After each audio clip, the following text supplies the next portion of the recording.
Սիրելի երևանցիներ, կես գիշերին Նուբարաշենի աղբավայրում բռնկված հրդեհը մարվել է։ Ծխացող վերջին հատվածների չեզոքացման ուղղությամբ աշխատանքները շարունակվում են մինչ հիմա։ Փրկարար ծառայությունը, Երևանի քաղաքապետարանի եւ վարչական շրջանների աշխատակիցները ամբողջ գիշեր աշխատել են տեղում։ Ես ուզում եմ շնորհակալություն հայտնել նրանց բոլորին արագ արձագանքի եւ արված մեծ աշխատանքի համար։ Ուզում եմ շատ հստակ արձանագրել.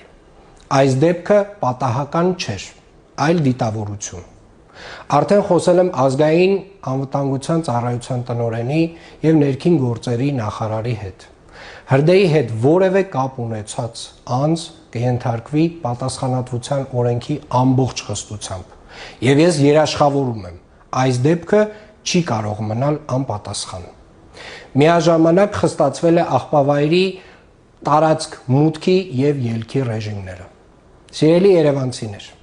մենք արդեն մշակել ենք կենցաղային թափոնների վերամշակման գործարանի մրցույթի փաթեթը եւ այս տարի հայտարարվելու է այդ մրցույթի առաջին փուլը։ Սա է այն համակարգային լուծումը, որը մեկընդմիշտ փակելու է Նուբարաշենի աղբավայրի էջը։ Քաղաքի համար սա եւ բնապահպանական, եւ անվտանգային հարց է։ Մենք վերջ ենք տալու այս պրակտիկային, որը շուրջ 75 տարի վտանգել է բոլորիս առողջությունը եւ քաղաքի բնականոն միջավայրը։